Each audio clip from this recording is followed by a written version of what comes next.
golden bird.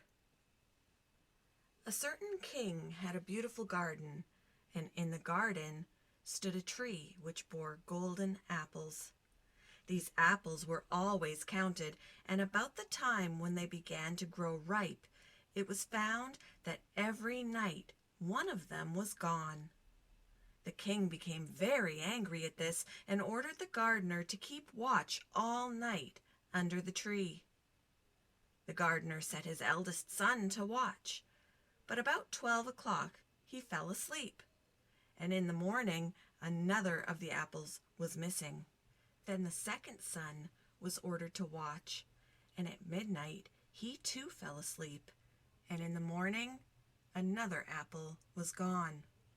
Then the third son offered to keep watch, but the gardener at first would not let him, for fear some harm should come to him. However, at last he consented, and the young man laid himself under the tree to watch. As the clock struck 12, he heard a rustling noise in the air, and a bird came flying that was of pure gold. And as it was snapping at one of the apples with its beak, the gardener's son jumped up and shot an arrow at it. But the arrow did the bird no harm, only it dropped a golden feather from its tail and then flew away. The golden feather was brought to the king in the morning, and all the council was called together. Everyone agreed that it was worth more than all the wealth of the kingdom, but the king said, "One feather is of no use to me. I must have the whole bird." Then the gardener's eldest son set out and thought to find the golden bird very easily. And when he had gone but a little way, he came to a wood, and by the side of the wood he saw a fox sitting. So he took his bow and made ready to shoot at it. Then the fox said, "Do not shoot me, for I will give you good counsel. I know what your business is, and that you want to find the golden bird.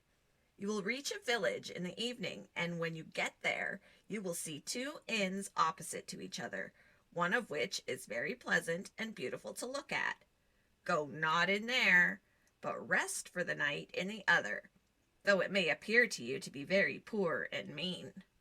But the son thought to himself, "What can such a beast as this know about the matter?" So he shot his arrow at the fox, but he missed it, and it set up its tail above its back and ran into the wood. Then he went on his way, and in the evening came to the village where the two inns were.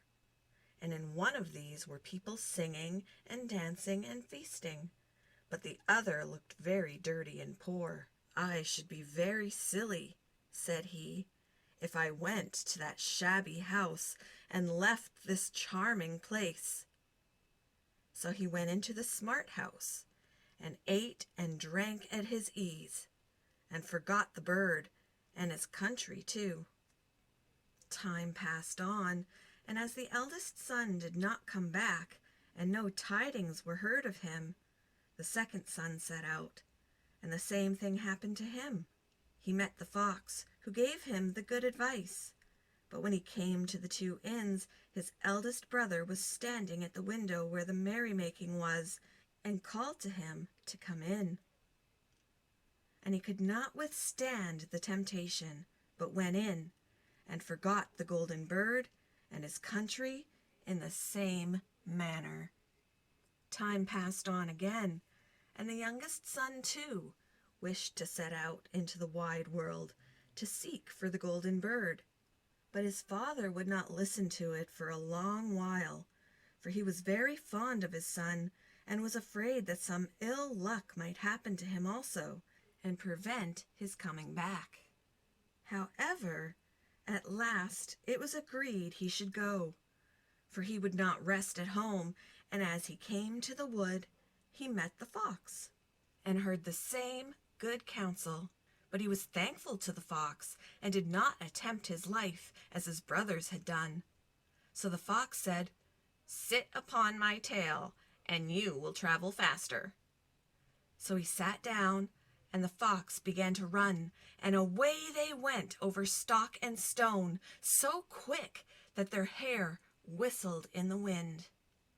When they came to the village, the son followed the fox's counsel, and without looking about him, went to the shabby inn and rested there all night at his ease.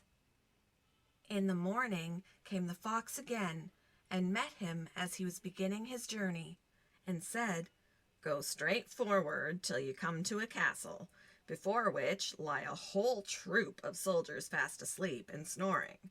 Take no notice of them, but go into the castle and pass on and on till you come to a room where the golden bird sits in a wooden cage.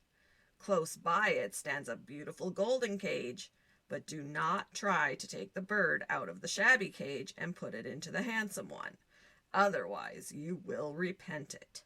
Then the fox stretched out his tail again, and the young man sat himself down, and away they went over stock and stone till their hair whistled in the wind. Before the castle gate all was as the fox had said. So the son went in and found the chamber where the golden bird hung in a wooden cage, and below stood the golden cage, and the 3 golden apples that had been lost were lying close by it. Then he thought to himself, "It will be a very droll thing to bring away such a fine bird in this shabby cage." So he opened the door and took hold of it, and put it into the golden cage. But the bird set up such a loud scream that all the soldiers awoke, and they took him prisoner and carried him before the king. The next morning the court sat to judge him, and when all was heard, it sentenced him to die, unless he should bring the king the golden horse, which could run as swiftly as the wind. And if he did this, he was to have the golden bird given him for his own. So he set out once more on his journey, sighing and in great despair, when all of a sudden his friend the fox met him, and said, "You see now what has happened on account of your not listening to my counsel. I will still, however, tell you how to find the golden horse, if you will do as I bid you. You must go straight on till you come to the castle where the horse stands in his stall. By his side will lie the groom fast asleep and snoring. Take away the horse quietly, but be sure to put the old leathern saddle upon him, and not the golden one that is close by it." Then the son sat down on the fox's tail, and away they went over stock and stone till their hair whistled in the wind. All went right, and the groom lay snoring with his hand upon the golden saddle. But when the son looked at the horse, he thought it a great pity to put the leathern saddle upon it. "I will give him the good one," said he. "I am sure he deserves it." As he took up the golden saddle, the groom awoke and cried out so loud that all the guards ran in and took him prisoner, and in the morning he was again brought before the court to be judged, and was sentenced to die. But it was agreed that if he could bring thither the beautiful princess, he should live, and have the bird and the horse given him for his own. Then he went his way very sorrowful. But the old fox came and said, "Why did you not listen to me? If you had, you would have carried away both the bird and the horse. Yet will I once more give you counsel. Go straight on, and in the evening you will arrive at a castle. At 12 o'clock at night the princess goes to the bathing house. Go up to her and give her a kiss, and she will let you lead her away. But take care you do not suffer her to go and take leave of her father and mother." Then the fox stretched out his tail, and so away they went over stock and stone till their hair whistled again. As they came to the castle, all was as the fox had said, and at 12 o'clock the young man met the princess going to the bath, and gave her the kiss, and she agreed to run away with him, but begged with many tears that he would let her take leave of her father. At first he refused, But she wept still more and more, and fell at his feet, till at last he consented. But the moment she came to her father's house, the guards awoke, and he was taken prisoner again. Then he was brought before the king, and the king said, "You shall never have my daughter unless in 8 days you dig away the hill that stops the view from my window." Now this hill was so big that the whole world could not take it away, and when he had worked for 7 days and had done very little, the fox came and said, "Lie down and go to sleep. I will work for you." And in the morning he awoke, and the hill was gone. So he went merrily to the king and told him that now that it was removed, he must give him the princess. Then the king was obliged to keep his word, and away went the young man and the princess. And the fox came and said to him, "We will have all 3, the princess, the horse, and the bird." "Ah," said the young man, "that would be a great thing, but how can you contrive it?" "If you will only listen," said the fox, "it can be done. When you come to the king and he asks for the beautiful princess, you must say, 'Here she is.' Then he will be very joyful, and you will mount the golden horse that they are to give you, and put out your hand to take leave of them, but shake hands with the princess last. Then lift her quickly onto the horse behind you, clap your spurs to his side, and gallop away as fast as you can." All went right. Then the fox said, "When you come to the castle where the bird is, I will stay with the princess at the door, and you will ride in and speak to the king. And when he sees that it is the right horse, he will bring out the bird. But you must sit still and say that you want to look at it, to see whether it is the true golden bird. And when you get it into your hand, ride away." This, too, happened as the fox said. They carried off the bird, the princess mounted again, and they rode on to a great wood. Then the fox came and said, "Pray kill me, and cut off my head and my feet." But the young man refused to do it. So the fox said, "I will at any rate give you good counsel. Beware of 2 things. Ransom no one from the gallows, and sit down by the side of no river." Then away he went. Well, thought the young man, it is no hard matter to keep that advice.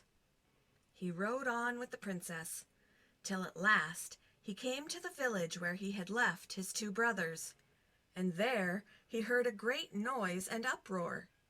And when he asked what was the matter, the people said, "2 men are going to be hanged." As he came nearer, he saw that the 2 men were his brothers, who had turned robbers. So he said, "Cannot they in any way be saved?" But the people said, "No, unless he would bestow all his money upon the rascals and buy their liberty."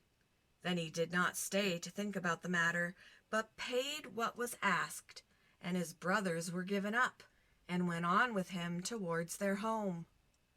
And as they came to the wood where the fox first met them, it was so cool and pleasant that the 2 brothers said, "Let us sit down by the side of the river and rest a while, to eat and drink." So he said, "Yes," and forgot the fox's counsel, and sat down on the side of the river. And while he suspected nothing, they came behind and threw him down the bank, and took the princess, the horse, and the bird, and went home to the king, their master, and said, "All this have we won by our labor." Then there was great rejoicing made, but the horse would not eat, the bird would not sing, and the princess wept. The youngest son fell to the bottom of the river's bed. Luckily, it was nearly dry, but his bones were almost broken, and the bank was so steep that he could find no way to get out. Then the old fox came once more, and scolded him for not following his advice. Otherwise, no evil would have befallen him. "Yet," said he, "I cannot leave you here, so lay hold of my tail and hold fast." Then he pulled him out of the river and said to him, as he got upon the bank, "Your brothers have set watch to kill you, if they find you in the kingdom." So he dressed himself as a poor man, and came secretly to the king's court, and was scarcely within the doors when the horse began to eat, and the bird began to sing, and the princess left off weeping. Then he went to the king and told him all his brother's roguery. They were seized and punished, and he had the princess given to him again, and after the king's death he was heir to his kingdom. A long while after, he went to walk one day in the wood, and the old fox met him, and besought him with tears in his eyes to kill him and cut off his head and feet.